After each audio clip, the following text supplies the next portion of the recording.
It's time? Yeah. Okay. Hi, guys. Welcome back to my podcast, Self Love Healing with Dessicoco. And this week, this episode, I'm going to be joined with my boyfriend. Hi, baby. Hello. All right. And basically, what we're going to talk about today is. What are we talking about, babe? I I'm forgot excited. the title. How to love and support someone with mental illness. Yes, how to love and support someone with mental illness. And that's what we're going to be talking about this week, this episode number Yes. 2. I totally didn't plan this the night before, which was yesterday. We're just going to pretend. Gonna pretend I knew about this topic. So basically, here we're going to cover like how to love someone with a mental illness. And as you guys know, Yannick and I have been in a relationship for more than a year now, and we live together. And if I have new viewers here, well, I have anxiety, depression, anorexia, agoraphobia, bipolar disorder. What else? ADD. ADD. What else? Body dysmorphia. Body dysmorphia. I mean, a lot of things. Okay, I think I have a total of 10 things, but I only need 7. I don't know. And well, Yannick has to basically deal with me every single day. So, babe, you want to talk about that a little bit? How do you deal with me? I was just gonna get you a snack and some water while we're on the podcast, but yes, I guess there's. Before I do that, which I was requested to do right before the podcast, I think one of the most important things is to understand that when someone has mental illness, many times it's paired with a lot of trauma. Many times there's history of abuse or neglect or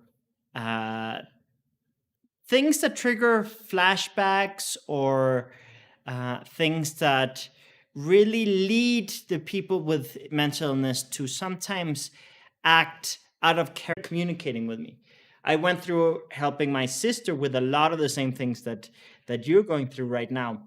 But because she's more introverted and a bit more shy at times, she wouldn't share with me all the things that went on in her head. So it's very hard. I was blindly trying to help. But with you, the good thing is you have self-awareness. You've spent years studying and researching and asking for help, and that makes it easier.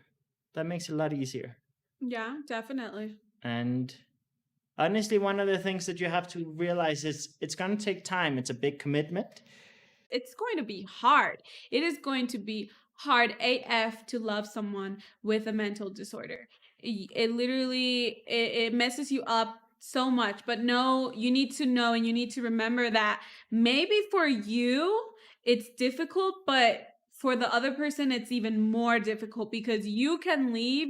I always tell Yannick this, like, I'm not very like I don't envy people, but one thing that when I get upset is like Yana can get up and he can leave when I have a panic attack. He can leave in moments when I have anxiety. He can get up and he can leave me and escape from it. I can't because it's in my body. So if you're going to help someone, you need to know that you have a break, but they don't. And it's honestly really hard to keep up with someone,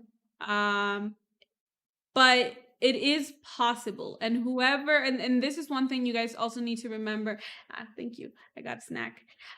This is also one thing that you guys need to remember is whoever wants to help you will help you, right? Whoever wants to be there will make the time. Even if they don't have the time, they will make the time to help you out. And if someone doesn't want to be there, if someone doesn't want to help you through a tough time, that's okay. But do not make yourself feel worse about that. Do not feel like you're a burden. Do not take anything less than that. Than someone being there and loving you. Yannick is a good example, and why I brought him on this podcast this week is because Yannick is a good example. Yannick is CEO of his own company, of course, and He has work all day. He could literally be in bed at 12 midnight and he's working. He's working from like 8 a.m. If he's up at 8 a.m., he's already working. He needs to take care of the team and everybody that helps me and Yannick's family because they are truly angels and they really make my life so much easier. And but someone that's willing to help will help. And Yannick is a really good example of that because he has a lot of things to deal with on a daily basis. And if I tell him, "Hey babe, um can you come into the room and scratch my back for 5 minutes?" He comes in, he finishes whatever he needs to finish, he comes into the room and he scratches my back. If I come out and I know he's not in a live, I know he's not giving up class, he's just working on his computer, and I tell him, "Hey babe, I'm having a panic attack, it's a 20." He goes into the room, he turns on the fan, he puts anxiety music on, and he does what he needs to do until I calm down. And those are the things that matter. Today I had a long day. I A really long day. Yeah, very It's exciting been a day. really exciting and long day, and I had a class in the middle of all this exciting day. And I asked him, "Hey, could you take me to the store? I want to do a little bit of shopping." And he took me. Yes, we had a really long day, but he made time for me, which is amazing. And also know that I am very considerate about his time. So I know when he's in the podcast, I do not interrupt. No matter how big the panic attack is when he's in the podcast, I do not interrupt his podcast. Obviously, if it gets to like a 50 or like 100, then I will probably send him a message and But be it like, hasn't "Hey," happened. but it hasn't happened, and it won't happen. But pretty much, yeah, he's really is an example that if someone really wants to help you, regardless of how busy they are, they will stay. Yeah, I think there's a lot of value in understanding that uh, there are a lot of people that want to help, and there are people present in your life that want to help that you don't even realize. And it's just letting people in. And yes, it's the first few people that you try to let in might disappoint you. How many different psychologists and psychiatrists and things that you go through before you found the right people, like the people that really understood you and were there for you in the right way in the right moments, right? So don't give up and don't get frustrated when it takes a while. Don't get frustrated when your loved ones don't understand fully. Educate each other, like both as the person suffering through mental illness and the people supporting. Uh, they have to educate each other because like it's two very different contexts, and it's very very important to take that time to seek help, seek to educate yourself and each other. It doesn't matter if you're the one with mental illness or the one with a loved one with mental illness. Educate yourself. Don't think that they are selfish or ungrateful or weak or cowardly. I mean, you've been called all of those things and worse. And one of the things that I always tell her, she's the most grateful person I know. She's one of the strongest people I know, one of the most ambitious people I know. But yes, she has a lot of traumas and she has chemical imbalances in the brain that release certain neurotransmitters and certain stress hormones in the wrong quantities and moments. So it means that when normal people feel this amount of fear, she's feeling this amount of fear and more. When small things happen, she thinks she's going to die. And that doesn't make her weak. That makes her strong because she's going through battles every single day and surviving those battles every single day. And I don't know if you can see her body language right now. Her leg is twitching, which means she's has anxiety right now. And a lot of people without that context would be like, oh, she's antisocial if she goes to her room for alone time, or she's weak, or she's selfish, or she's this, or she's ungrateful, but she has nothing to complain about in life, etc., etc.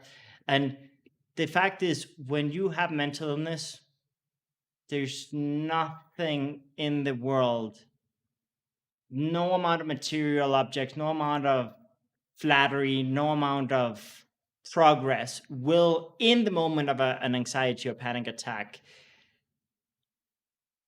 eliminate it right away. Like, yes, you can certainly give someone a pep talk. Yes, you can certainly if use gratitude and celebrating wins and things like that to kind of uplift someone who's down. But telling them that they're ungrateful is not that either. But even then, like, just understand that the way the brain is functioning in that moment is like it's in holy shit mode. And you just gotta be patient and flexible during that time. Like, I know whatever comes out of her mouth during a panic attack, I ignore it. Not ignore it as in dismiss it. I ignore the kind of more intense things that she says sometimes because she's panicking. So sometimes she feels like she's not taken seriously or she's not listened to or things like that because in the past she's been dismissed a lot. So when she's in really crisis mode, I know that I cannot take it personal what she says because she will say sometimes hurtful things just because she's afraid of dying.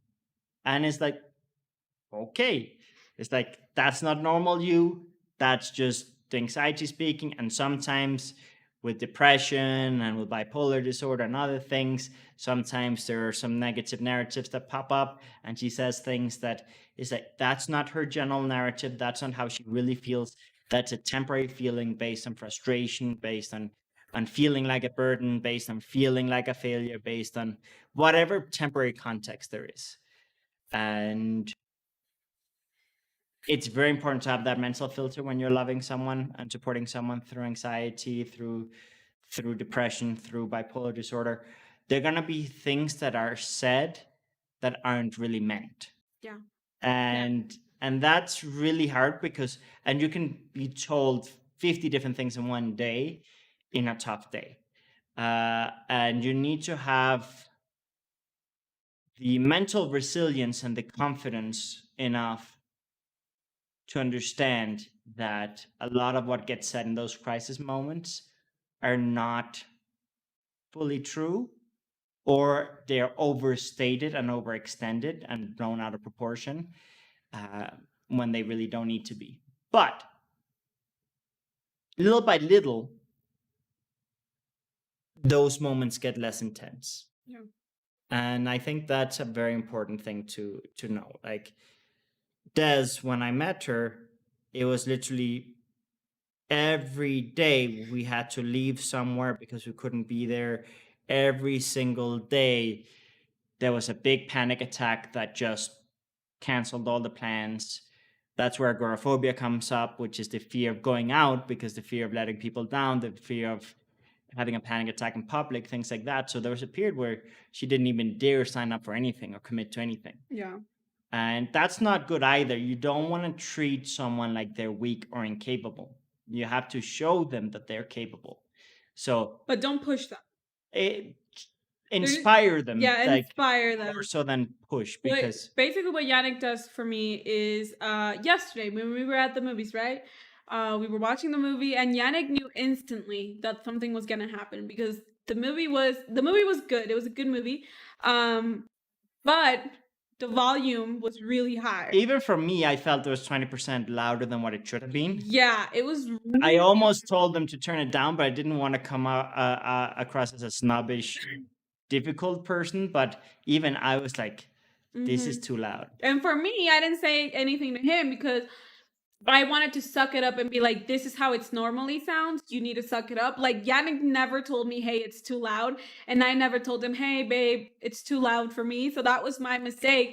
But anyway, we were at the movies, right? And it was super loud. And for me, one of my biggest triggers, what triggers a huge giant panic attack is noises, really loud noises. So eventually I had difficult, like I was short, like what is that called? Shortness. I had shortness of breath, and I was like I was uncomfortable, so I was trying to move away where I was able to breathe, and so after like a bit of 15 minutes or so, no, I told him like it's a 30. and I was like, I really need to get out of here. I don't know how I made it to the car. We made it to the car. On the way to the car, it escalated to a 40, and that's when I could no longer feel like I could breathe. Obviously, I was breathing, but like I had this feeling like I couldn't. Um, and Yannick, instead of getting mad at me and being frustrated about the fact that we just literally paid to go to the movies and I had to leave the movie theater, what he said was like, basically, I didn't expect that you were gonna last any more than 15 minutes. So every minute after that was a win, something like Yeah, that. He I said. was like, I'm just celebrating that I got you out of the house. I'm celebrating I got you out of bed. I'm celebrating that we managed to try something in public. Yeah, the I, weekend, this weekend has been really hard for yeah, me. I've been in it's bed. been a tough weekend, but in general, she's been doing really good lately. But that's another thing you have to understand. You can make a lot of progress, but they're going to be bad days. And this weekend was a little bit extra stressful and a little bit extra difficult. And honestly, I have learned that there's a lot of value in doing things halfway, as difficult as it is and as frustrating as it is, because there was a time when she couldn't even go to a parking lot or an elevator or a supermarket or a supermarket line without a panic attack, right? So I just look at that part. It's like I look at the progress. That's why it's very important to kind of keep a journal or keep track or keep mental notes at least of where the person was a few months ago or a year ago. And I just focus on the growth. I don't focus on the frustration that she's not quote unquote perfect yet. I just focus on the fact that, wow, we have a much richer life now than a year ago. She's much more confident now than a year ago. She is more productive. She's working more hours. She's more fulfilled. She's facing more fears. She's taking more risks now than a year ago. And that part is a celebration. So, yes, there are many times where I just, as long as I see her just try to face the fear or face the risk of anxiety, which it is facing a fear because with agoraphobia, it's a fear of having a panic attack in public. So therefore, you don't sign up for things and don't leave the house. So for her, anytime she leaves the house, it's like, you know what? Even if she has a panic attack and wants to go home, it's a celebration that she gets out of the door. And and that's something that, because she has had a context of people telling her that if you're not going to do it right, don't do it, or calling her weak, or calling her selfish, or telling her ungrateful, or telling her that she wastes time or money and this and that, or is inconsiderate of other people's time, etc., etc. She feels very guilty, and she automatically assumes I'm going to get upset, which is rarely the case. Usually my response is like, wow. So yesterday she was expecting me to get really upset because we spent money to go to movies and to be there and to kind of disconnect from all the tension that we've been going through. And then we had to leave halfway. And she was like, anyone else would have been yelling at me and telling me, no, and like we spent money on this and that. And I was just like, honestly, any minute after 10 minutes was a win for me. I didn't expect it to last more than 2 minutes. So yeah, this is a celebration. So let's celebrate. And I think that the whole celebrating baby steps and every step on the way is very powerful. Yeah. And that's what we do. We celebrate every step. And yeah, sometimes she's very hard on herself. And you don't need to punish a person with mental illness. They punish themselves enough. Yeah, we do. We punish ourselves a lot. Our mental illnesses punish us every single day. Yannick, sometimes he's super happy and super, su- like proud of me, and I'm just like, I'm not making enough money, or I didn't get up this morning. I didn't go to the gym Yeah. today.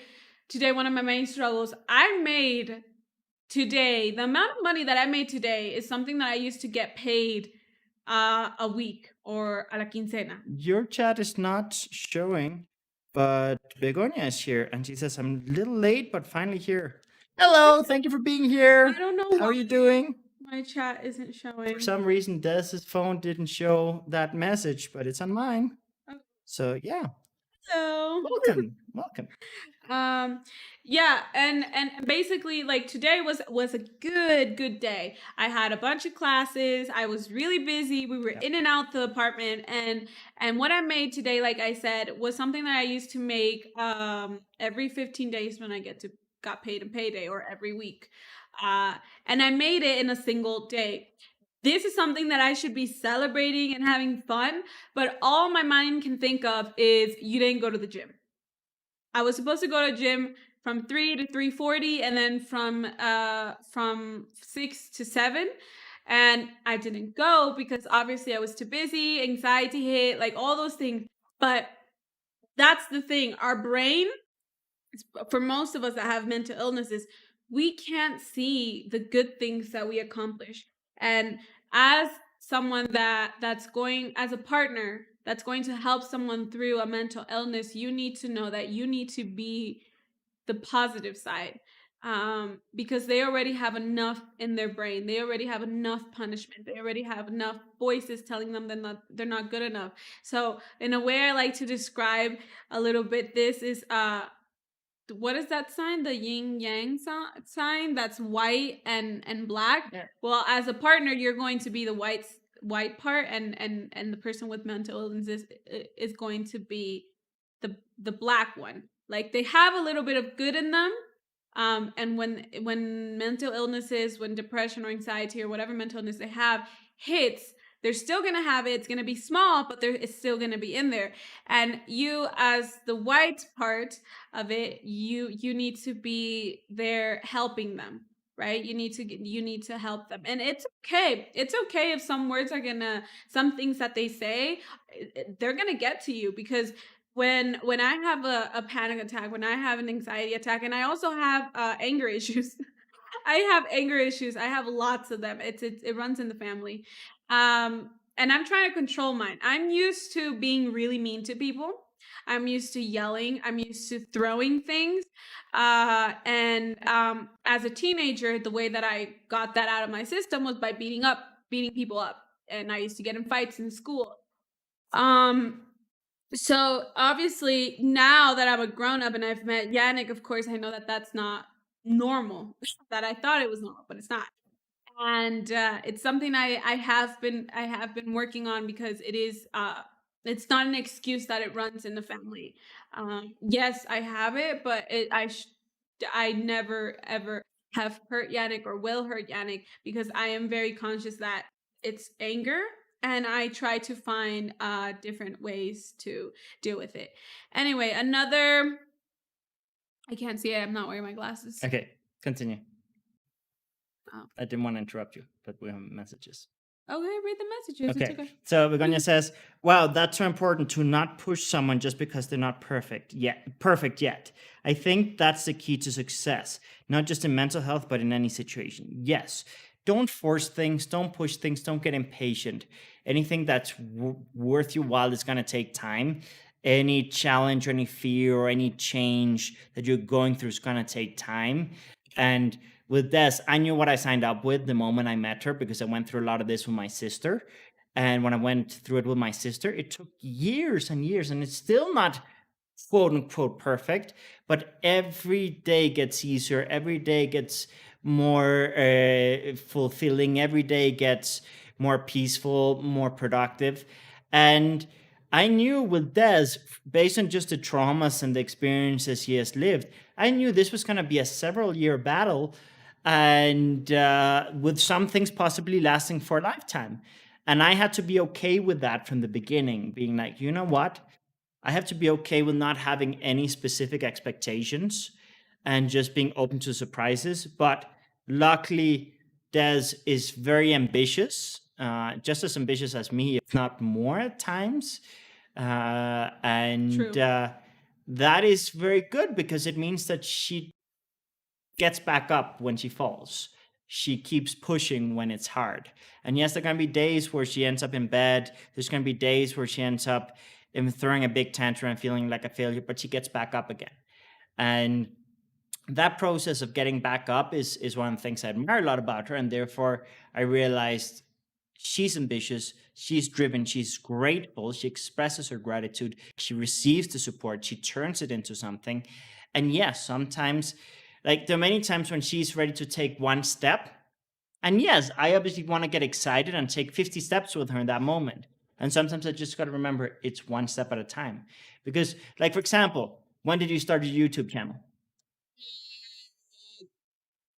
January? Of this year? January, yeah, this year, because I started with the Oh yeah, okay. So she started her YouTube channel in January and was very excited at first. But of course, insecurities came in. Her anorexia became an issue, and she had body image the pandemic. issues and the pandemic, and she felt very insecure in her body and things like that. So she kind of slowed down with that. And before that, she had I helped her create a store, an online store, and a bit after that, in the pandemic, she started doing video game streaming. But in each one of the projects she started, it in the beginning there was a lot of excitement, but then the insecurities would hit, and then it was like, okay, celebrate every step that's taken, and realize that some of the steps, like, basically, if she takes one step a month, it's okay. If it's one every 2 months, it's okay. And every month or every couple of months, it's going to get more steps at a time. And that's something that, like, now she's doing a weekly podcast. I never thought she would be able to commit to something every week. But with our Develop Development channel here on YouTube, she's been on the podcast for the last 6 or 7 weeks straight. Always a little late because of anxiety, but I'm always late for always his there. podcast, but I'm always early for mine. Yeah.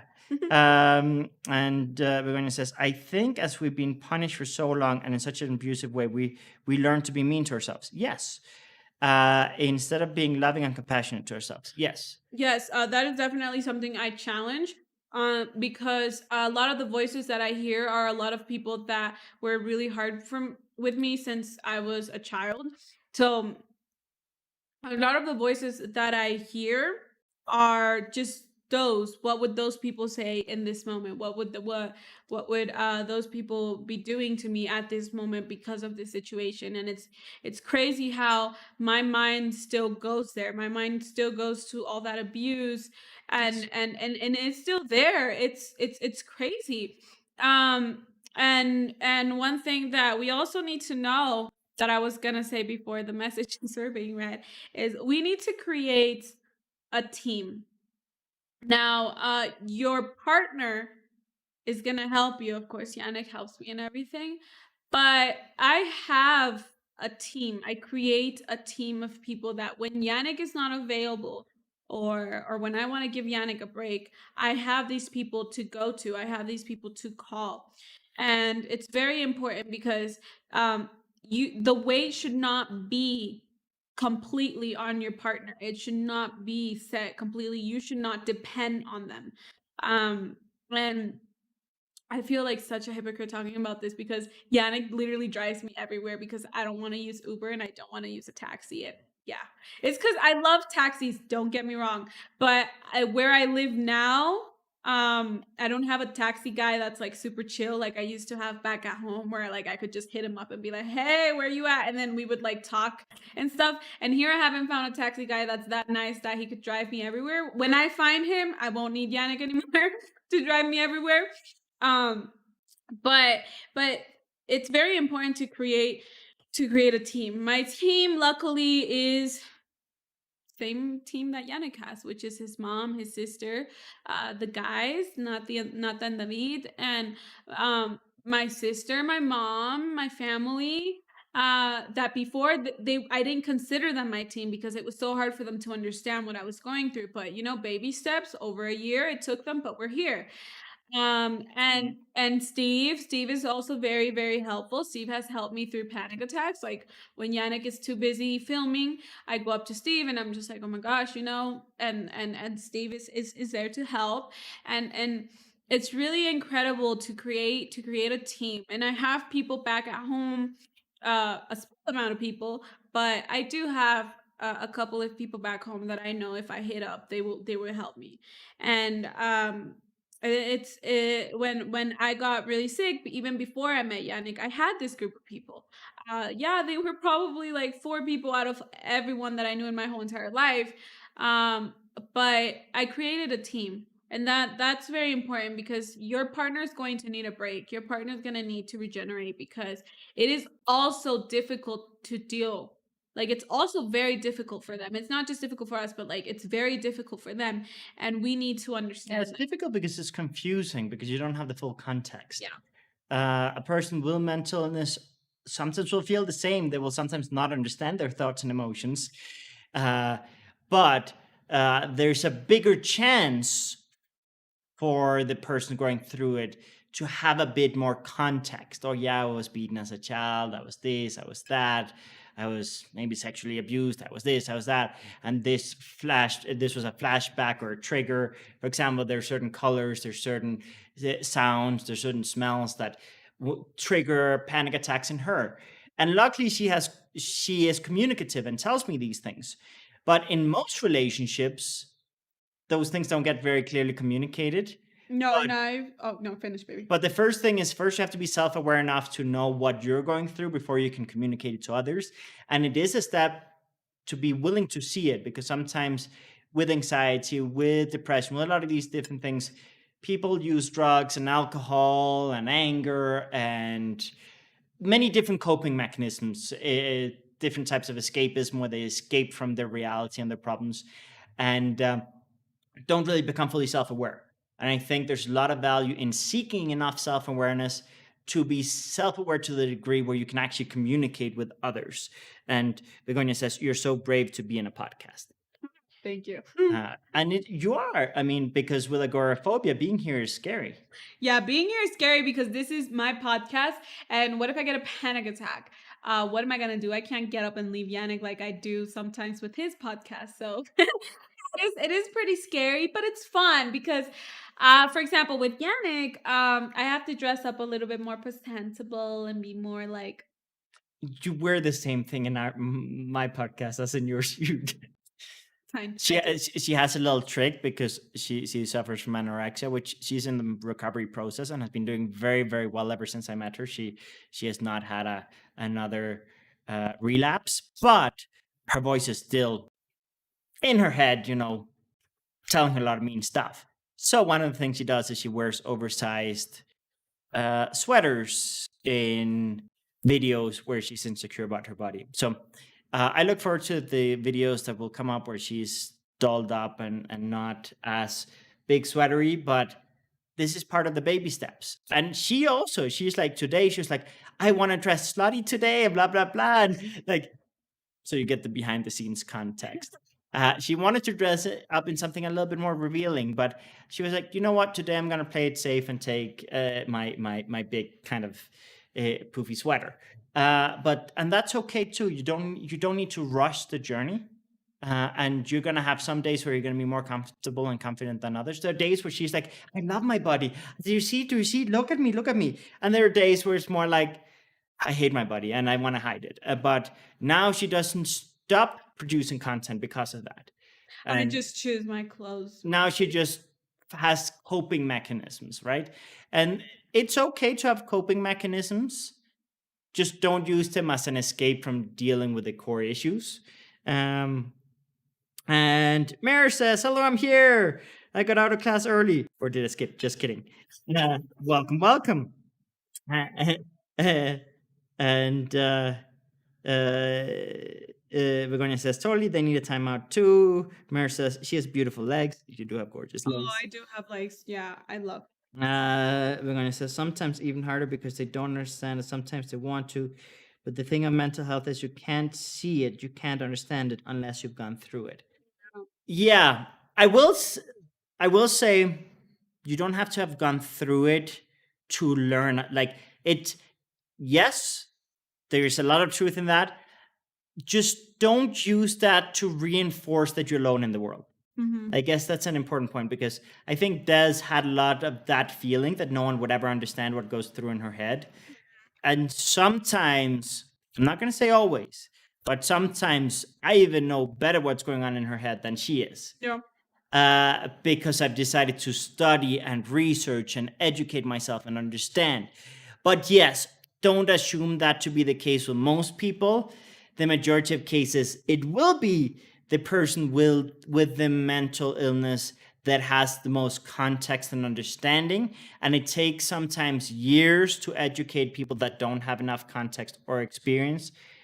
But just don't use this to conclude that no one will understand, because there are many health experts, there are many people that have helped a loved one through it before. Like, one of the reasons why I've been able to help Dad so much is I went through it with my sister. Most of the stuff she goes through on a day-to-day basis, I've already somewhat been able to tackle it with my sister. My sister's already kind of on the other side. Like, she no longer gets panic attacks every day. It's more of a once every 3 month type deal. She no longer has major depression that has her bedridden, but yes, she has depressive days. She no longer has agoraphobia. Now she goes out more than me. So, like, there is hope, and there. But yes, if you're the first person that they're exposed to that has mental illness, then it'll be a big process of learning. It took me years to learn to understand my sister. And thanks to that period of learning with Des, it was so much easier because I came with the experience of already having helped someone else through uh, mental illnesses. But each case is unique, each case is different. Some of the things that work with my sister don't work with Des, some things do work. But in general, I think the most important thing that anyone needs to have in order to help someone is just have empathy. You don't need to know exactly what the other person is going through in their mind. You don't need to know exactly what traumas they have or what buttons they have. The more you know, the better. Knowledge is power. Yeah. But honestly, just having enough empathy to be like, you know what, I'm going to cut this person some slack. One thing that she's had a really hard time doing is a phrase that I really like: don't cry over spilled milk. Oh my gosh, that And is super fucking hard for me. Like, even oh she makes the smallest mistake and she beats herself up for hours or days. yeah. And I grew up, thankfully, with the context of one. I have half of my family is Danish, half of my family is Mexican, but I grew up mostly in countries like Denmark and Canada that have kind of more chill cultures. And my dad, being Danish, and also being more of a kind of relaxed introvert, being an academic, like his general context, for him it was illogical to throw a tantrum or to yell or to get upset. So whenever something went wrong, he would just be like, let bygones be bygones, don't cry over spilled milk. Like, he would use different phrases, but just being like, you know what, in his kind of very diplomatic way, it was like, shit happens. Just don't punish yourself for it, right? And most problems have solutions. And also my mother, while being Mexican, she was very much focused on, everything has a solution. Everything has a solution, and anything can be replaced, or anything can be, you know, you can find you, you can nothing is so important. Like, how do I explain? I was just kind of raised with, like, you lose something, you can get it back again, or you can rebuild it. So I never had that, like, fear of missing out or fear of loss that people that have been punished more or kind of overly drilled the value in things have. And Begonia says, sometimes the thing is that people without mental issues think it's just for a few hours or for a few days, and those things won't come back once you're okay.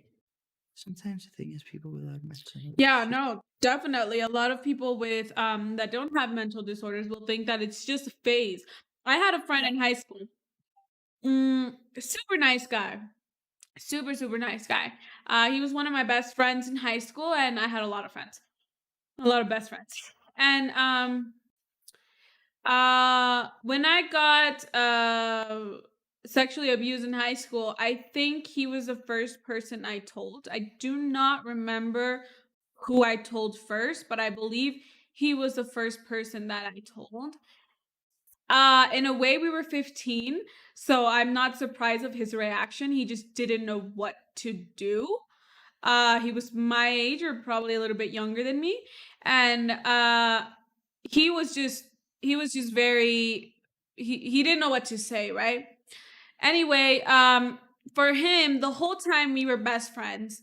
Um, for him, it was just a phase. I remember seeing him again probably the second time I got sick. I don't remember. I saw him a few years ago. I was already like 20 years old, 21, and no, I was like 19 or 20, more or less. And one of the things that he told me was, "Hey, we're no longer in high school. You really need to grow up and get over this emo phase." And for him was like an emo phase. And a few months ago he sent me a message and he's like, "Oh my gosh, you look so happy. You look so pretty. Like your body is amazing and blah blah blah." He's like, "I don't know how we never dated." And I was like, "I wasn't going to date you. Like you literally you don't understand depression, you don't understand anxiety, and you've always told me that." Like he always used to say, like, if someone famous used to commit suicide, he'd be like, "I really don't understand why people have mental disorders. They have everything. I really don't get it. I don't get if they're faking it. I can never understand that." And that's why he just stayed as as a friend. After that, I wouldn't really tell him anything. I was there for him. He was very sick at one time, and he was very very sick from his lungs. So I remember going to the emergency room and just taking him to the emergency room and being through the whole process because his mom wasn't there. He was in a fight with his mom, and his mom could care less. So I was there for him when he needed me. But of course, when it came down to mental illnesses, I never really talked to him about it because he would just say, like, "Get over this emo phase," or "Get over this, get over that." And see, um, as a person with mental illness, you need to understand that you need to accept the fact that people that you want them to help you. How do I say that? People that you want help from will not always give you help. They will not always be there. And that's something that I had to learn a really, really hard way almost 2 years ago. I wanted certain people there, I wanted them Yeah. through the process. And I wanted them so bad there that I ended up suffocating a lot of people. But it's because I just wanted to hold on to the little bit of happiness that I could remember of my life when I got really sick. And we need to understand that we can make friends throughout the process, throughout being sick. I mean, I met Yannick with still being sick and getting my life together and fighting for my life. And I met him and I met this amazing team. And it's okay. A person, I've always liked this phrase that I don't know exactly how it goes, but basically it just says that a person you met today might understand you more than a person that you met 10 years ago, something like that. Yeah. And Yannick, the first day, everybody knows this, the first date that we had, he picked me up at this mall. I went inside his car, and the first thing I told him, I didn't even say hi. I just told him, "I'm having a panic attack." Yeah. And that was the first day we met. That was our first date. That was our first moment. We were gonna go to this famous mall that was near where he lived, and I remember, like, I didn't even say hi. I was just like, "I'm having a panic attack." And the first thing he did was turn on the AC from the Cadillac and help me calm down. He took me to his apartment and he gave me some water and I took my pill and I just waited until I calmed down and then we went to the movies. But see, that's the thing. Sometimes when we're in these dark moments, we think like, "Oh, no one's gonna understand me," and that's the mentality that I had for years. For years, I thought no one was ever gonna understand what I was going through. So I kept it a secret for years. I kept everything a secret for years, and I did self harm, and that was the only way for me to get through it. I never really told anybody up until I was like 20 years old, when I got sick the second time, 21, and that's when I finally told someone about it. That's when I finally told someone I was dating about it. But before that, I didn't really didn't mention it to anybody because I just thought I was weird. And I remember back in high school, I mentioned it to one guy that I was talking to, and we would talk every single day. And one of his ex-girlfriends, I think I mentioned this in a podcast. his ex-girlfriend had his Facebook password, and she read all of our messages. She read the messages where I told him that I had voices. This was back in high school. I was probably like 16. And I had told him I had voices. I had told him that I was cutting myself, and he was there through the process. He was helping me and whatnot, and checking up on me. What this girl did was she exposed me in front of everybody. She wrote on her Facebook that I was some sort of animal and I was crazy and I should be locked up in a mental hospital.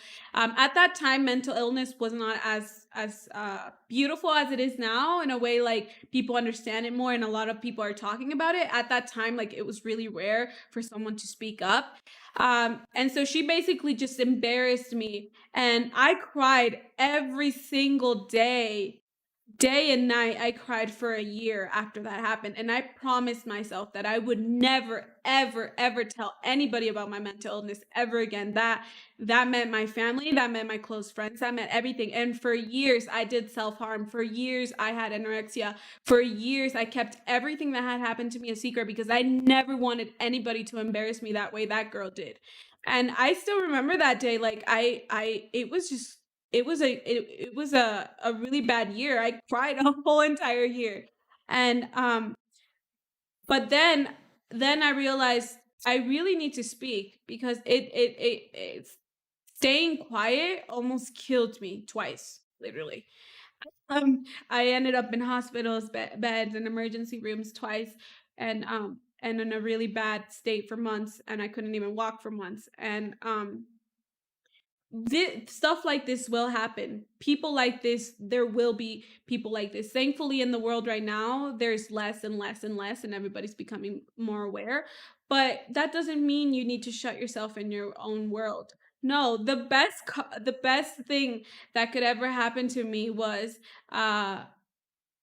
helping myself, going out there, and I never think that I'm better than anybody, but the best karma for that person can ever be um me growing as a person and being happy, being successful, being having living my best life is probably the best karma and the best revenge that I could have given that person. And and yeah, and so it's definitely you need to get up even when you think that no one is going to trust.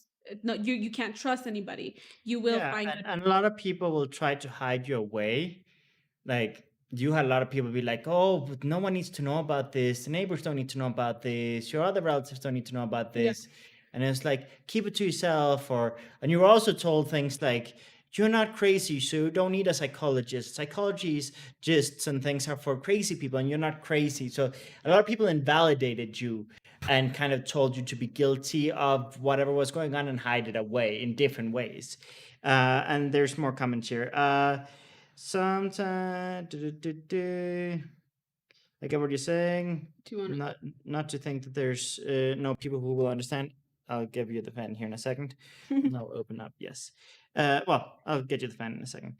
Um, she says, yes, as a teenager, I always feel so guilty for being so sad all the time. I didn't even know I was depressed because I made myself so wrong that I dragged myself out of bed throughout the whole day.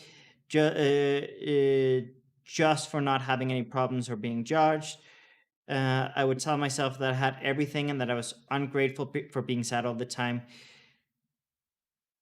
Sometimes the people that have most gratitude are the people that look like they have the least, uh, but they just don't understand how to process the No, world in I that was, moment.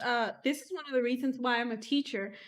When I was in high school, it was a year after I was sexually abused, and I failed the year after, this school year after that, I failed 2 classes.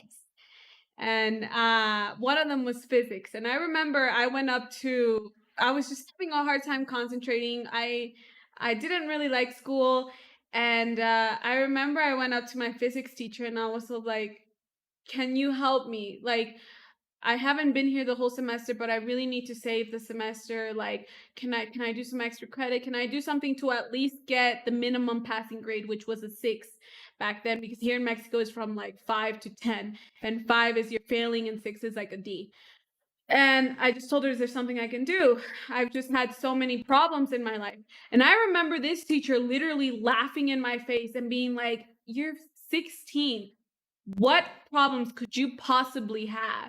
And I remember in my head just going through, and I'm all like, I literally got abused like literally exactly a year ago, and there's no way I can concentrate right now. I have a lot of depression to the point that I can't even get up in the mornings, and I stay up all night crying because I don't know what's going on through my head. And I just remembered saying all those things in my head. And I those are the type of teachers that I wish we didn't have. I wish that they had chosen another career because they have no idea how they impact students. And as a teacher, me, myself, and I listen to my students. I know that they have lives. I know that they have problems outside, regardless if it's a little if it's a little child, regardless if it's an adult. Currently, uh, I had this one time I had a student that I wasn't giving my class.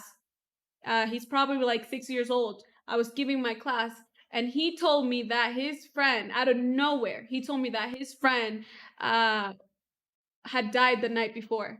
And see, those are things that maybe him as a child he doesn't know how to process.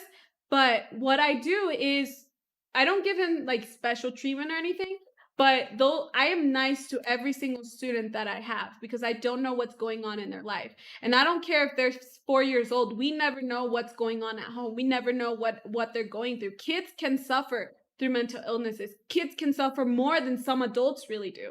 And that's because Yeah, they're a because bigger target. yeah, and they're more helpless. Like they don't have access to resources. Like when you were a kid and you were getting beat up, if you No, ask for help, most people would just be like, "Well, you shouldn't act out or whatever." Like they, yeah. as a kid, like you don't have the same power you have as an adult. That's not to invalidate adults or kids or say one struggle is more But important just than the know, other. regardless of the age, It's exactly they can independent from have age. problems. And that is why I'm a teacher till this day because I have teens. I've had teens come up to me, they're 12 years old, and they're crying because their parents pressure them to be number one. I had a student once tell me that she came crying to me, and she was like, "It's because I got second place in my spelling bee. I don't remember." And I was like, "Oh, it's awesome, girl. Like I was out here like congratulating her, and she started crying, and I'm like, okay, why are you crying? She's like, it's because my mom told me to tell her who's the first person that made it to the moon. And I told her, and then she told me who's the second, and I was like, I don't remember. And my mom said, well, that's the problem, no one remembers second place. And I was just like, what? I was in my head, I was like, what the fuck? Like, do you really tell that to your child? Like, if my child even took the time to go into a spelling bee contest, that's enough for me to make a party. I don't care what place they take. If they felt confident enough to even go into a spelling bee contest, boo, I will be throwing a party and I will buy a number one place, whatever thing, because for me, they're number one. Obviously for my children, maybe we're gonna have some people that don't believe that there could be more than one number one. So it's amazing how people really don't pay attention to kids nowadays. And I always feel, yes, we live in a terrible world, but it starts from school and it starts when they're a child. It starts from home. That's where a lot of people um get their knowledge from. If someone is beat up, obviously they're going to be violent when they grow up. Obviously there's more probability they're going to be violent. No, More there are probability of studies that depression. show that if you get beat as a child, you're gonna have way more conflicts in your relationships as an adult, and Yeah, that is a fact. never lasted more than 3 months in a relationship or with a dating person. I've never lasted more than 3 months. Either it has been on and off, and I think Yannick and some other guy that I dated when I was like 13 or 12, I don't remember, have been the only ones that have lasted more than 3 months. But I I when I date someone after 3 months, something has to happen. Either they go back with their ex, we get in an argument, we just split up and just stop talking to each other. Like there's always something. And my relationships have never been able to work because I always feel like I in my life, I always felt like I was three versions of myself. I was the version that I was of a teacher. I was the version I was in front of four versions.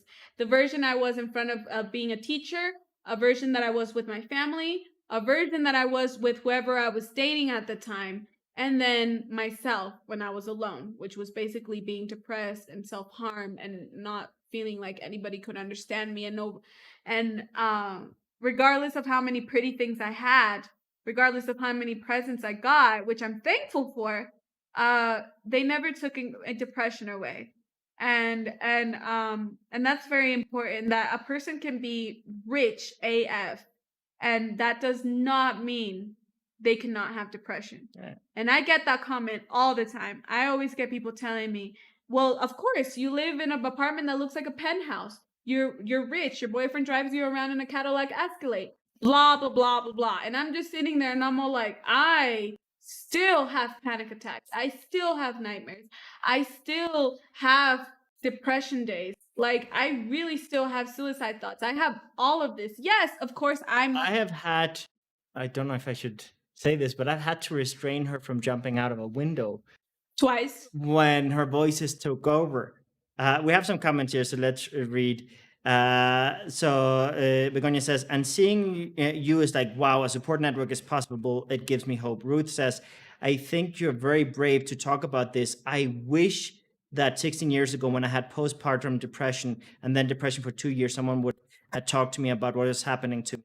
And Mayor says, giving confidence is more important than what people think. Today, I got asked what I want to teach my students, and that was my reply: confidence. Yes, that's key. And Ruth says, having a support network around you is a lifesaver. Yes, it is.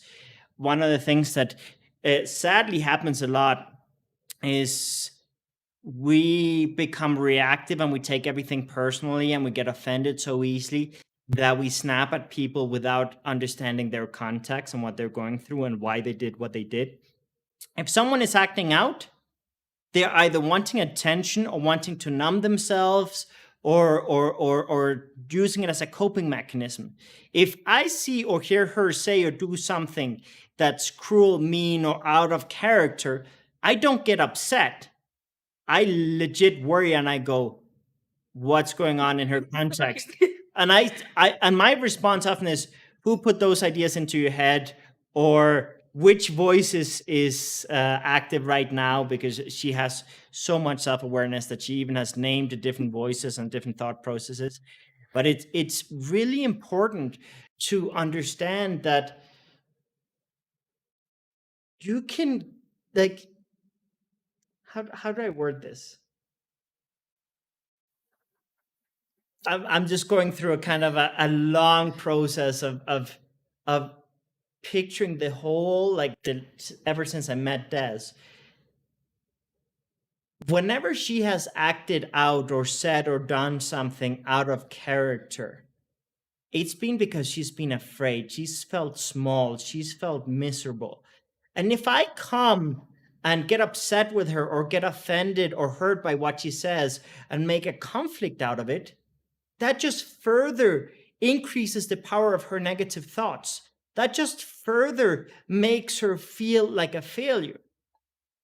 And it's very, very important to understand that this thing of teaching confidence is key, because if she has the confidence to fight her internal battles, because we all have them, mental illness or not, we all have our insecurities, we all have our traumas, we all have our difficulties.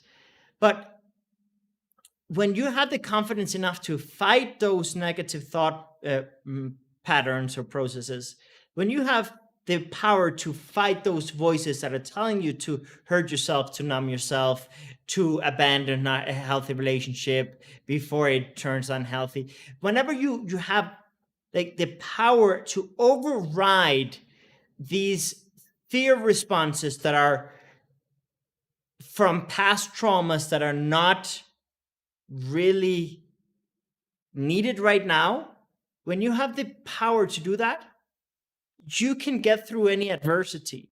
And with Des, one of the things that was very important was teaching her that, honestly, every time she does something halfway, it's a celebration. Every time she takes over her voices, it's a celebration. Right now, you can see her leg. She's anxious. You can see her clenching her hands. Yeah. She's anxious. Right now, it's celebrating that she's here in front of the camera and sharing this with you guys and making it more important to share this, because this information can help inspire someone to respect themselves more. This information. If you want to take me shopping tomorrow, I mean, to celebrate, that's fine with me. No, and that's the thing. You gotta celebrate things. And there's this idea that like over celebrating makes people weak. I don't know if you've heard this like thing like, oh, you shouldn't give eighth place trophies and stuff. And I agree to some degree that you shouldn't make people feel entitled to a celebration or feel entitled to being treated like they're gods and goddesses, no matter what effort they put into it. People need to learn the value of things. People need to learn the value of hard work and ambition and of curiosity and empathy.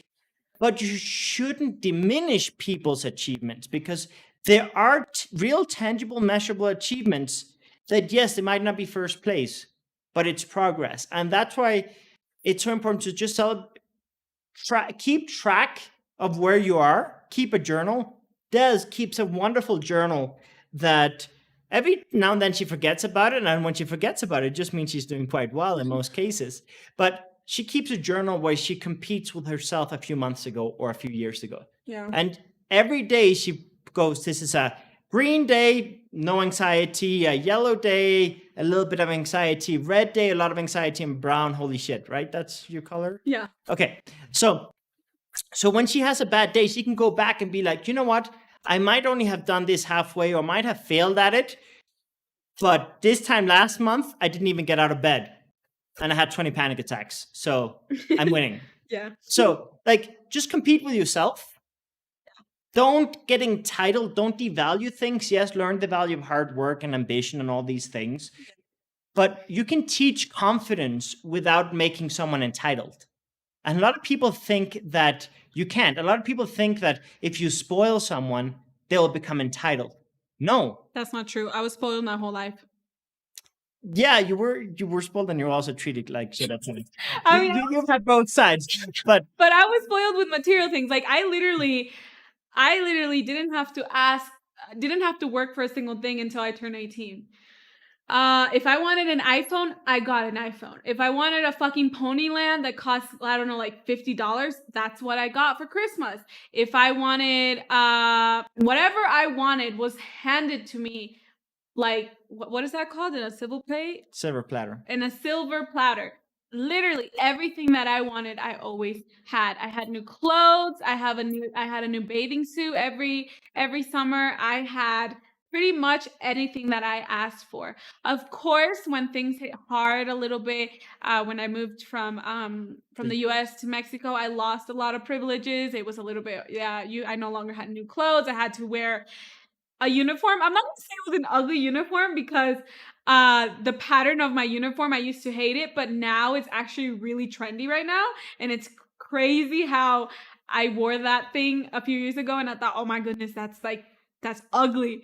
And now, 10 years later, it's trending. The same pattern is trending. I even bought what is it called? Saquito? The one I bought a blazer. A blazer, a crop top blazer with the same pattern of the skirt that I wore in middle school that I saw and I almost cried because I thought it was ugly. And it's crazy. What was I saying? You were talking about fashion, so now it's turning into the fashion podcast. No, you're talking about entitlement, and we're getting into how you can be spoiled and also be humble and grateful and value things. In high school, like in middle school, I was always treated really badly because I had a lot of things. I had like perfumes from like Paris Hilton and stuff like that. And in a place where I went from the US to a really poor place in Mexico to a very poor neighborhood. Not very poor. Yeah, it was poor. having new shoes, having a new backpack, having all these things was like, oh my gosh, she has money. Having a cell phone, a lot of kids didn't have a cell phone. I got a cell phone. All of these made me look good. So obviously, I was an easy target. Either I had to be a bitch, or I was going to be an easy target, and people were going to use me for the material things I had. When I went into high school, I remember my best friend that I had in high school. She said, "What did she say?" Oh, You have a big nod. I remember her saying, I don't know how you're going to live your life or how you're going to make it in life. You don't know how to cook. You don't clean. Your mom doesn't force you to work. They give you everything you could possibly want. You're going to end up bad because you don't know how to do anything in your life.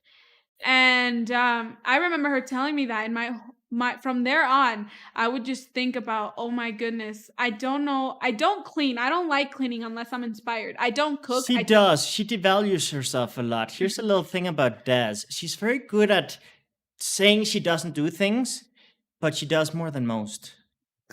Like, she does clean. She's the one that cleans the most in this apartment. She does cook, not very regularly, but when she does, it's actually quite good.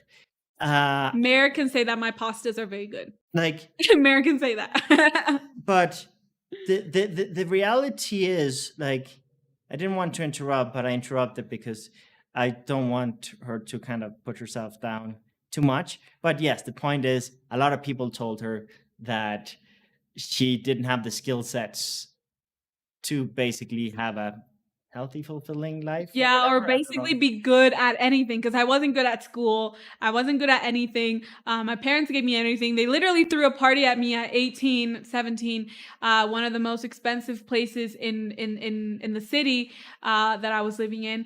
And people would just be like, she's not going to be anybody in life.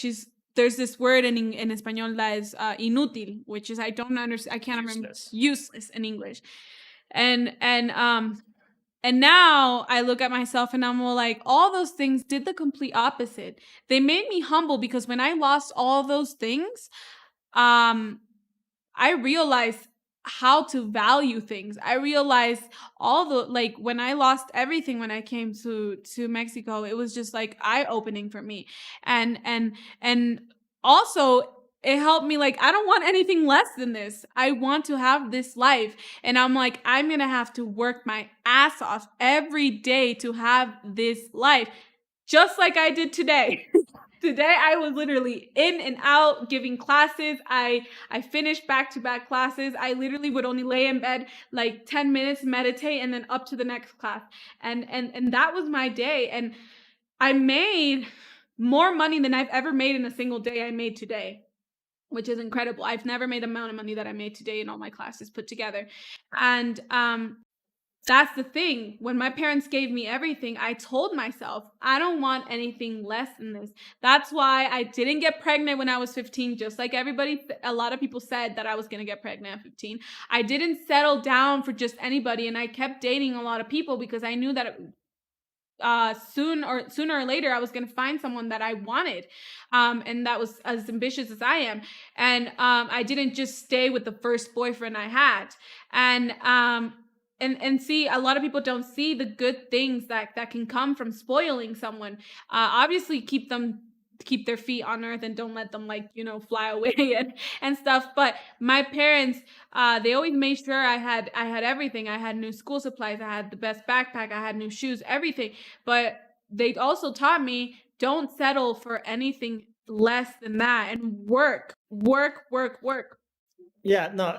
For example, Des is probably one of the hardest working people I know. When the pandemic hit, like, the newsflash for you guys. Yes, I'm an entrepreneur. I'm a business owner. Yes, if you see our lifestyle, it's quite rich. Bro, it's Yeah. like the Cardi B song. I don't cook, I don't clean, but let you know how I got this Yeah. ring. And she says your past is amazing. And Begonia says, ha, ha, ha, you were so wrong. You're so Yeah. successful. And yes, you are. But Thank you.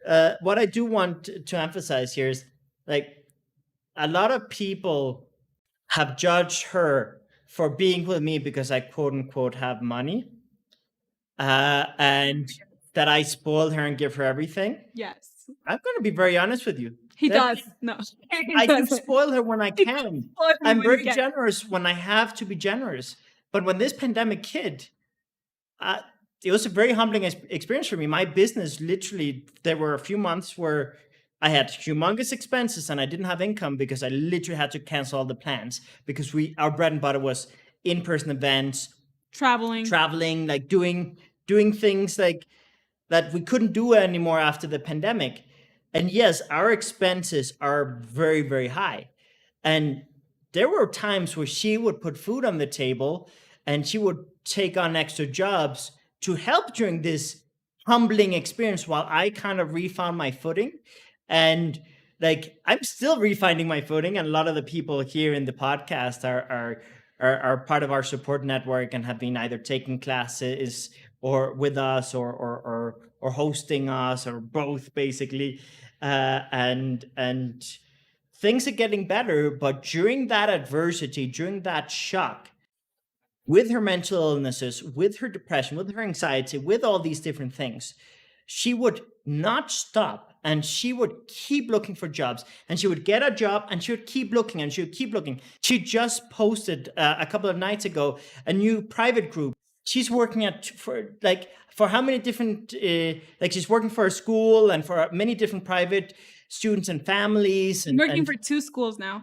like she's working for so many different, like she's really killing herself working And to and contribute, and she gets so much joy from sharing. And yes, she has to spoil herself, she needs to buy her clothes and such, but she really is a hard worker. And a lot of people judge her and think that she's just with me for the money.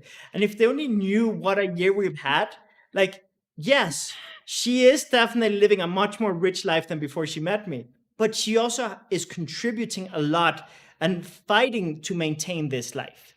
And she's working with me as a team, and she's here in front doing stuff that is way outside of her comfort zone, facing a lot of fears being here, challenging her anxiety being here, because at the end of the day, she has a lot of ambitions and she's not going to sit or lay down and just take things for granted. And that's something that people need to know, that things can look like something on the outside, but you have to have the curiosity and the empathy to try to get to know the context of someone before judging. Yeah, literally, Yannick, when I quit my job, my first job that I was getting paid super less for being Mexican, and oh my goodness, the really bad job that I told you guys last week in the podcast. When I quit that job, I would cry every night before I quit that job the week before. And when I quit that job, Yannick told me, you don't need to work. Take whatever time you want off. I will step up now and I will take care of the situations going on. I think I stopped working a week and a half at most. And yeah, 1 week. And then And you hadn't actually fully stopped because you already had private students. yeah, I didn't fully stop because I had like But you 3 didn't private rest. students. But I did rest. And a week later, out of nowhere, I got this job getting exactly what I wanted to get paid. And I'm like, I got a school for this school year. And he was like, oh, it was hilarious how he literally told me, take a break, take whatever time you want and just take a break because you've been helping us through what was the first of the pandemic. And it's crazy because yes, I do get judged a lot. I do get told. And I remember crying to Yannick's mom, Bere, and I remember telling her, like, I wanna find a good job. Like, there's this job offer, but they're not paying me enough. But I'm tired of people telling me that Yannick spoils me, that Yannick buys me things, that Yannick this, Yannick that, and I wouldn't be anywhere without Yannick. And I'm just like, I'm just so tired of it. Like, I really just want to take any job and really just have a job. And I remember Beta being like, I mean, I know you're a hardworking person. We all know you're a hardworking person. Like, why should anything of and on the, people on the outside, why should it matter? And she literally told me, don't take the job. It feels really heavy. Don't take the job. And what? 2 days later, I got the job that I wanted, exactly what I wanted to pay and exactly the hours that I wanted to work. And it was quite incredible. And she told me that's why you always need to you always need to follow what your gut, your instincts. And so, Yeah, I think, are we missing anything else that we were gonna touch during this podcast? We literally have a board with what we're gonna say because Here's the thing. I mean, we can obviously talk for years about this yeah. because it's such a strong topic, and it's a topic that you have a lot to share about because you've been through hell and I back. guess I want to emphasize that you will find people that will help you. Not all your friends will want to help you or will be there, and even a stranger can become someone that can help you. Yes, always stay safe because I'm very paranoid. Always stay safe. We never know when you're gonna, like, meet a sociopath or something, or a murderer. Let's not get into that, um but if you think positive, positive things will happen. And that's very true. And I'm living proof of that. When I changed my mindset, positive things happened. And um and you will find people that will help you without expecting anything. You will find a team. You will, if your family, for example, my family, they accepted and they were willing to understand me. Obviously, that's not the same case with everybody. There's going to be people that, regardless what you say, what you do, they will never want to understand. They will never want to learn or educate themselves. Drop them. It doesn't matter how much you love them. It doesn't matter what, if they're family or not. I've always said family doesn't really mean anything because family can literally hate you. And there's people that, especially here in Mexico, that literally murder each other in between families. Like, it's like all that shit. And I've always said family does not mean shit. Like, you could be my family, but if you have not taken the time to educate yourself, to learn from me, I do not owe you anything. Like, I could just forget about you. I do not care if you're family or not. um and that's the thing.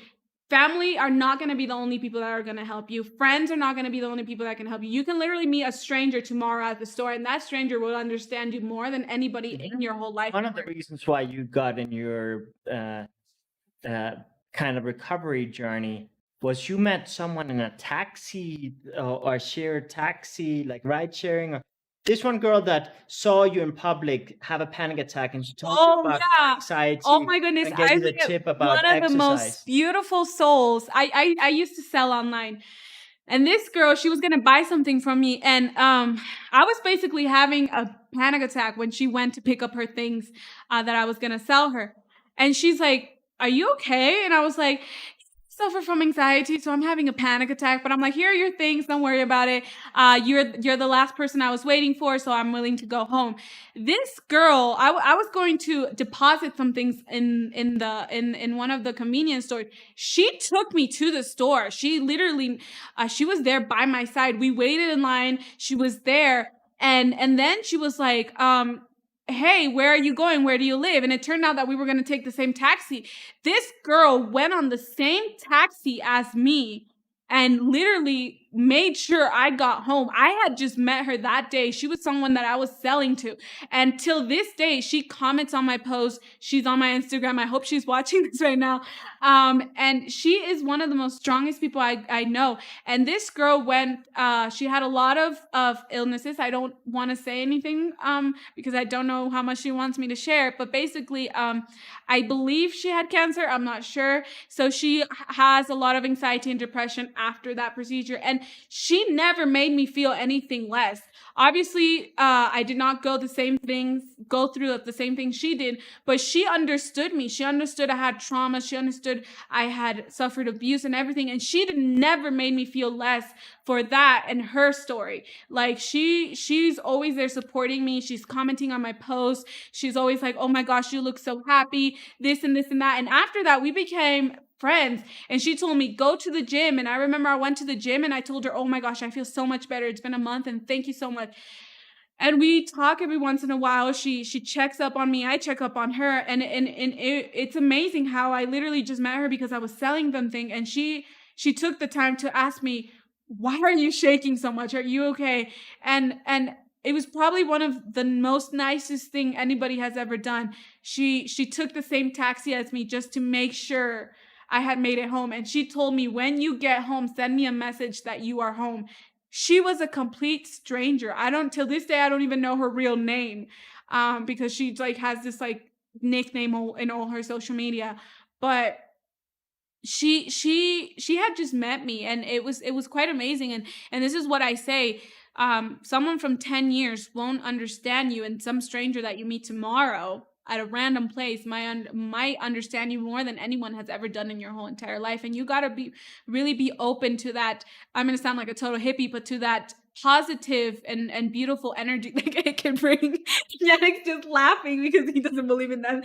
No, I'm not against anything. I just laugh. Like, I'm gonna sound like a total hippie, and then you do the body language and everything. Believe in the energy, like the way. It's just I'm more laughing at But your you are presentation. gonna agree on me that when you think positive, your Yeah, no, mindset changes. I don't disagree with that at all.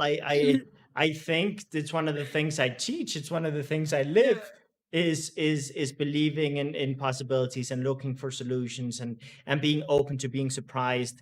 And Mayor says something that basically one of the challenges or problems that you've had is that you don't meet Mexican standards. Yeah. And I get called a lot of things. I get called mamona. I get called like I don't know how mamona would be in English, but just like very I don't even know the word. I don't know, Bratty, bratty, you know it all. uh, Uh pompous, elitist. yeah. I don't know the word. I don't know the word, but uh, then there's also some more comments. Begonia says having everything can spoil you, but can also give you motivation, a higher Yes. motivation. Yes, like for example, I grew up in a like I visited 24 countries by the age of 8. My first car was a sports car. I always had the latest gadgets, but in my family, I was taught that like either I had to work for it or I had to make a case for the value of it and maximize the value of it. So if I wanted a new computer, I had to literally sit down in front of my parents, do a full cost benefit analysis, and explain the value of the new computer and what I can use it for. And also not just use it for gaming, but also learn how to build websites and learn how to do research and learn and educate myself and kind of expand the benefits of the investment. And so I learned from an early age how to do cost benefit analysis, how to do market research, how to work hard and things like that. And like, I don't think anyone that knows me would call me lazy. Like, Yeah, no. I'm more of a workaholic. Yeah, he Uh, is. He is. I can say that. He if is. I'm lack productivity, it's because I'm lack mental clarity in that moment because I'm stressed and overwhelmed, not because of lack of interest, but I'm still there trying. Yeah, no, definitely. And Mare said not so much as a problem, more like an advantage, a higher motivation, I mean. And she said, "You're feeling better. Yay. You're more comfortable now than at the beginning of the podcast. I'm so happy for you. Thank you. Yes, I am feeling much more like better than I was at the beginning of the podcast. I guess it's because I get anxiety with warm weather due to traumas that I had as a kid. I get a lot of anxiety with warm weather. So it was starting to get hot, especially with the sweatshirt that I'm wearing. And Yannick had to turn on the fan. Yeah. And I think you opened up the little bit the No, I window. didn't. I So just a fan is just a enough. fan. And for me, like literally, I'd much rather be in coziness and be for it to be really cold than to be in really hot weather. So Which that's why. that's something I have to be very flexible on because I like tropical weather, but she has traumas of being abused and beaten in summer months, and also has a lot of tough memories in tropical climates. So Yes. So for me, it's really hard to be around warm weather, and that's a major, major trigger for anxiety or for even a panic attack. So, yeah. So I guess anything else you want to add because we literally been on the podcast for 1 hour and 25 minutes. Thank you, everybody that's been here. yeah, Y'all gonna help me get paid on YouTube. yeah, she's always wanted to be a YouTuber, and apparently I didn't know this until a week ago or two when she edited her first video completely. Like she filmed and edited her first video completely by herself. Apparently, since she was a teenager, she would film videos on her phone and edit them on her phone with the intention of starting a YouTube. But it's only when she started dating me and moved here with the whole infrastructure and like with the confidence and kind of the atmosphere that I even that she got uploaded a inspired. video once. I uploaded a video once and then I took it down like 15 minutes later. Yeah. So But I even uploaded a video once. I don't know if Mare remembers this. I don't know if she really remembers this, but makeup videos? yeah, I made makeup videos. I used to make makeup videos too. But I don't know if Mare remembers this, but when we were little girls, we used to watch iCarly, and iCarly was what like the main influencer. Like she started the YouTube trend of making videos. iCarly, this Nickelodeon thing, cartoon, whatever program. I don't know, TV show. You know what the fuck it All of is. the above. And Mare, Ada, my other sister, and I would literally make videos. We would like film ourselves in a camera. I don't know what we would do. I think we had a camera at that age, and we would literally film ourselves just making random things in the bathroom. Like we would make like just experiments and just like we would just film myself. And I think it was on a laptop. I don't even remember where it was. What she's getting at is this is a dream for her Yes. to subscribe to the channel, watch her other videos, give all the videos a like and some comments. Begonia has already been doing that. By the way, you need to reply to those Oh, comments. yes. I'm sorry, Begonia, if I haven't responded to your comments. It's like literally I'm doing like a million things at the same time, and I've literally like I forget. No, she's been kicking ass. She's been on fire I'm lately. forgetting. I mean, even my class today that I had new students today. I did not get the Zoom link until my class was at 4. And I did not get the Zoom link until 4:02 because I forgot to ask for the Zoom link. And so, like, yeah, I've just been super crazy, and it's been super crazy. And Begonia confirms that Mamona means all of those words. And Mare says, money, yeah, makeup videos. I remember her first. Oh my God, yes. Yes, the black camera. My dad bought it. And Begonia says, haha, I go the opposite. I don't like cold weather at all. Oh, I love cold weather. No, I like warm weather more than cold weather. I'm flexible with weather, however. I love But Coco. I look forward to healing her traumas with Bora Bora and Fiji and Hawaii. That's the dream. That's what we've He been. can take me to Bora Bora. I don't care. I can have like 10 panic attacks a day, but I'll be in Bora Bora having a panic attack, bitch. Ooh. So it's okay. But no, I think just to kind of take everything we talked about here. Yeah, because it's literally been like an hour and something. Which another thing I want to celebrate her on. When I met her, she couldn't sit still for more than. Oh, trust me, I want to get up. Yeah, she couldn't sit still for 10 minutes. Like she had so much ADD. She had to be doing things. She had to be up. She had to move. She had to she couldn't concentrate. And in the last few months, I've seen her do 2-hour podcasts. I've seen her do several hour editing sessions, game stream sessions, a lot of things she didn't think were possible. And she even told me that's impossible. I'm thinking of filming a YouTube video right now of a shopping haul that I did in Forever 21. And Begonia says, show me the money, YouTube. Mare says, take me too. I want to go to Hawaii. Well, let's do a big event in Hawaii or something. Yeah, and but though Hawaii gives me a panic attack. What if there's a tsunami? Those places are like really small and like. It's all good. Can we just have a private helicopter that be ready that if a tsunami hits, like, we leave in the helicopter? No, Hawaii actually has a lot of high ground. There's a lot of mountain stuff, so you can go. Yeah, but the amount of water that's around it, I mean, it doesn't care how high it could be. Like, it could be as high as like it could still go over. Sure, but there is some decent high ground if you want high ground. I'm not gonna take that chance. But yeah, just I think just to kind of end it all off, I think to recap, have patience with your loved one, have patience with yourself if you're the one. Love cures everything. And I'm serious about this. Love, I mean, not cures everything, but how can I say this? Love is the main ingredient or the main key in order to make someone better.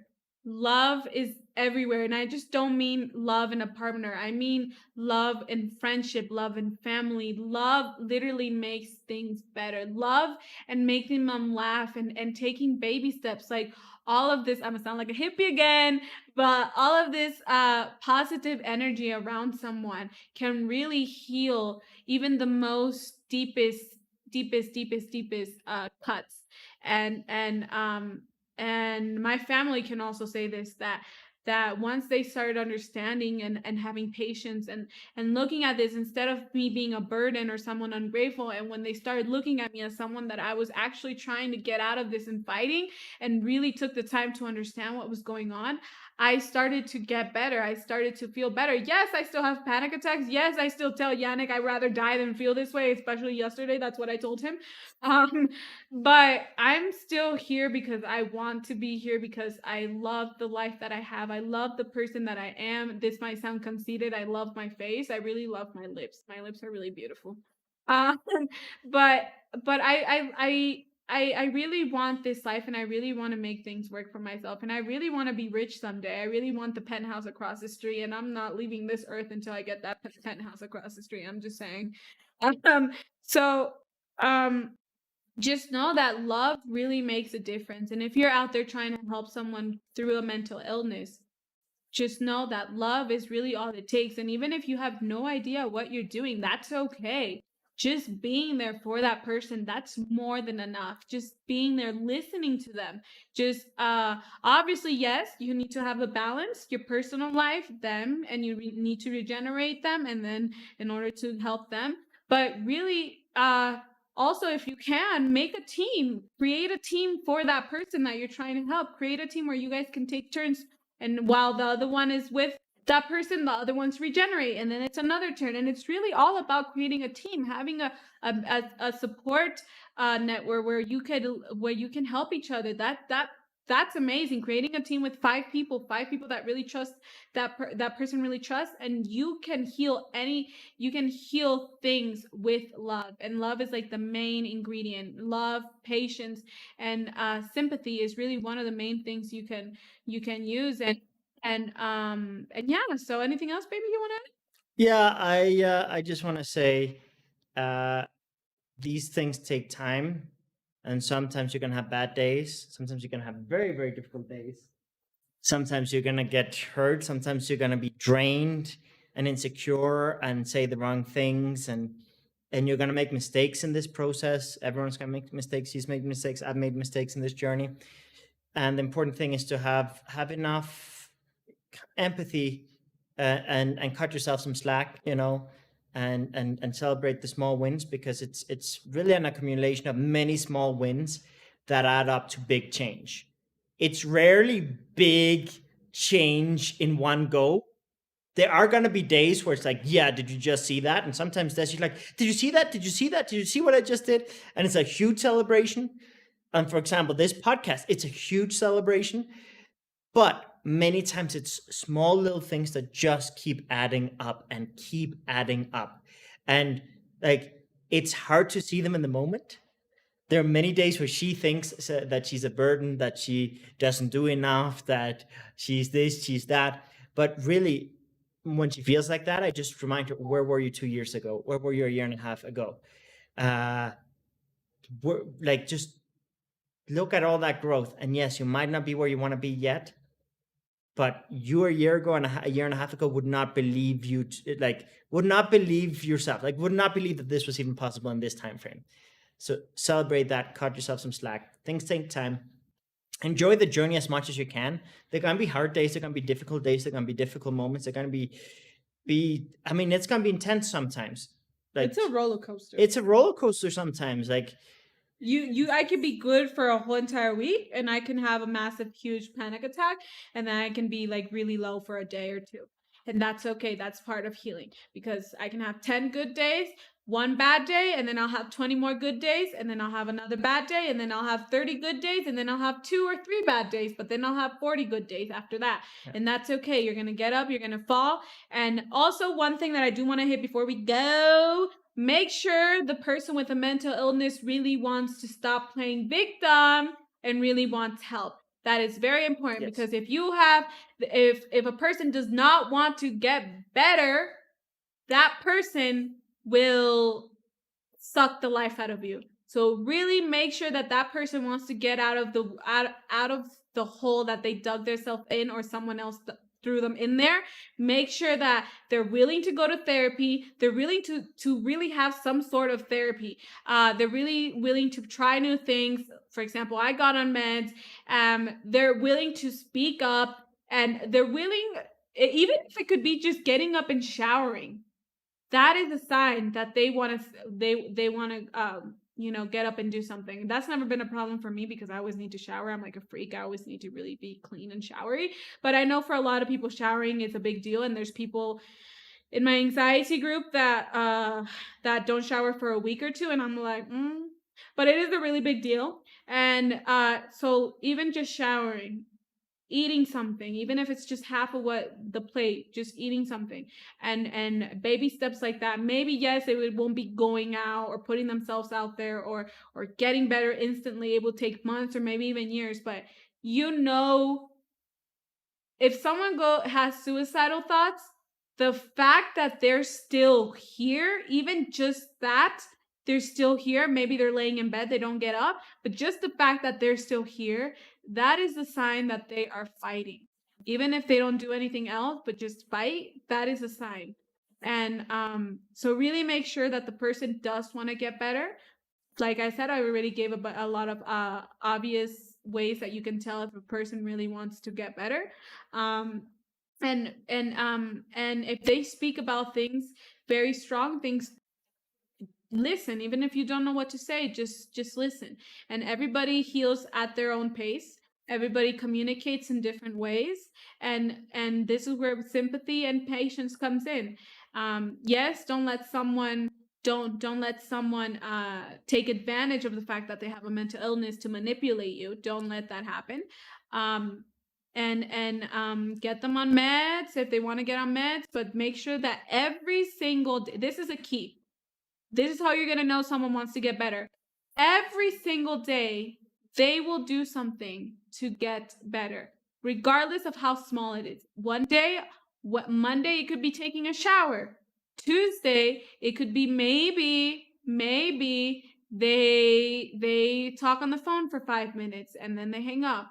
Wednesday, it could be that they go out for a little walk in their patio, or a little 1 or 2 up to 5 minute walk around their neighborhood. That is a sign. And maybe they don't do anything else for the rest of the day, but they did that. Thursday, again, it could be a little shower. Friday, Saturday, it could be maybe they saw their favorite movie on TV and they laughed for a minute or two. There you go. That's a sign. Every single day, they have to do something to get closer to that. And that's how you know if someone's willing to change or not. Sure. For me, I was locked in for 6 months. But what did I do those 6 months? One day, January something, I made my vision board. I would go to sleep, I would think about it. Yes. Watch your vision board video if you haven't. It's badass. I did my vision board. Second day, another day, showering was more than enough for me. The third day, what did I have to do? Maybe I had to cry my eyes out, but I organized my little things, like organizing my bedstand. I organized that. My whole room was a mess, but I organized the bedstand. The next day, I brushed I swept my floor, and those little things. Every day they're gonna have to do something small. Maybe get bigger. They get to a big thing, and then the next day they're gonna do something really, really tiny. And then it gets gonna big, and then something even smaller. And it's gonna have, that's like I mentioned, roller coaster, up and down, up and down. But every single day, tienen que poner su pedacito de arena o de arroz. What the fuck is that? Like they have to put like a little. I don't know the seed. No, but they have to do something to get better. Move over a grain of sand into Valentine. But they're gonna do something little, and that's how you know that they're gonna want to really, really move on. Yeah, I think that's one of the most essential things, because with Des, there've been many very, very difficult days, many very big struggles and big setbacks and surprise along the way. But at the end of the day, having that kind of reminder of, there was a time where she couldn't do this. There's a time where she couldn't do this. There was a time where she couldn't do this. This is a huge step forward. This is a huge win.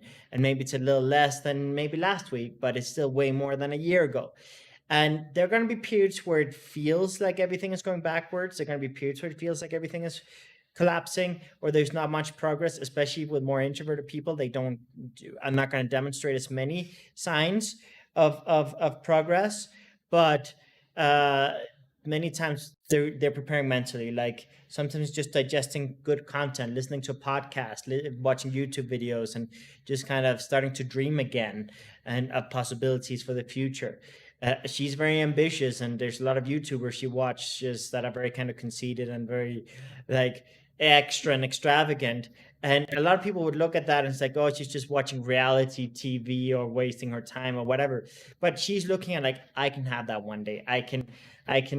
One day I want to be able to shop like her. One day I want to be able to live in a penthouse like that. One day I want to live in a mansion like that.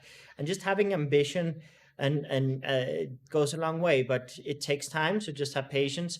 Never ever call someone selfish, ungrateful, weak, a coward, anything like that, because anyone who's going through mental illness is super fucking strong. Is going through battles every day you can't even imagine. So it is incredible how strong they are. And they are grateful. They just don't know how to express it in the moment. Most are, not all. There are ungrateful people. Don't waste your time helping ungrateful people. But look for the signs that they're grateful. And signs are, yes, sometimes saying thank you, but many times it's just them taking one more step. One of the ways that I know that she's grateful is that I kind of try to present her with a lot of opportunities. I know many times she's not ready in the moment, but maybe 1 month later she takes another step. Maybe 2 months later she takes 2 steps, and little by little she takes a lot of steps. Like for example, being on this podcast, that's a huge win. But we've been dating a year and a half or whatever, and it like And you've it's won. just It's something it's only recent. something you're doing now. So it took a year and a half for her to take this step. And back then we had more resources and more infrastructure to do this than now. Then now, uh, and but uh, that's okay. and that's okay. But just like understand that things are going to take time. Be patient and celebrate every little small moment. Have emergency plans for big moments. Have ways of evaluating how big of a situation it is, because you're also going to get desensitized a little bit to things. Like I've gotten very desensitized to her panic attacks, so she has a panic attack and I don't worry anymore. But she can also misinterpret that as not caring. So what we do is she tells me from a scale from 1 to 10, because it's not that I don't care. It's just I'm more and more confident in her every day, and also communicate that. Like with Des, I communicate to her, I'm so confident with you that I know you can handle more than you could before. So that's why I don't visibly panic as much or worry as much as I would in the beginning. Don't mistake that for as not caring. Realize that that's just how much I believe in you. And those sort of phrases you have to explain to them, because as they get stronger, you're going to have more faith in them, but they might misinterpret it as you not caring. They'll just be like, listen, I do care. I just believe in you more than ever. And every day you're going to believe more in yourself and each other in these type of relationships. And things get easier little by little, but don't be afraid of those setbacks. Remember, if you're not falling, if you're not getting rejected, if you're not making a fool out of yourself, if you're not making mistakes, you're not innovating. And part of the road to success and happiness is making a lot of mistakes on the journey, but getting back up and learning from them. And we've made a lot of mistakes this year, both of us, but every time we learn from those mistakes. I'm So showing off my pillows. I she made made them. pillows specially for this podcast. That was supposed to be a circle, but we're gonna pretend it's an egg. It's a beautiful circle. Yannick says it looks like a circle. Itzel and I know that it looks like an egg. So it was supposed to be a circle, but it was supposed to be an egg. And I made a heart, and then there's another big one in the room that I didn't take out. But yeah. All right, so I guess we wrap this thing up before I start getting anxiety, and I need to do a lot of things like plan for classes tomorrow and be an adult. Oh, Fun my times, fun goodness. times, fun times. So I guess that's pretty much it. I will see you guys next time, and thank you so much for being here throughout the whole thing. Like I guess most of you were here, and thank you for the Mare comments. love the pillows. Thank you, Mayor. I'll be there's a future YouTube video where I make over your dorm. So you already know I'm gonna be making one of these in lila or purple, whatever the color you like. So yeah, I already got ideas for your dorm. So anyway, you guys make sure to like. Can you like podcast? Yes, you can Okay, like and make sure subscribe, you because this is a like- YouTube video right Make now. sure to like and subscribe to my channel so I can start getting paid by YouTube hopefully sometime soon in the future. Thank you so much for sitting throughout this whole podcast and for listening to me talk about this and stuff. And I really hope you guys have a Says beautiful they're night. beautiful. Mare says, yay. Thank Um, you. yeah, thank you very much, everyone, for all the support. Yes, and Uh, for the comments and for everything. And yeah, I guess I will see you guys next time. Do I know the topic for next week? No. Do we plan this a night before? Yes. So you guys will know the next topic for next week by Sunday night. yes. It's So a beautiful circle egg. it's a beautiful circle egg, yes. So thank you so much. And how do we make the podcast up? I will go over there and make it stop. So see you guys. Thank you very much. All See you right, you next guys. week. Thank you so much for staying through the whole thing, and I hope you guys have a beautiful night. All right. Bye-bye.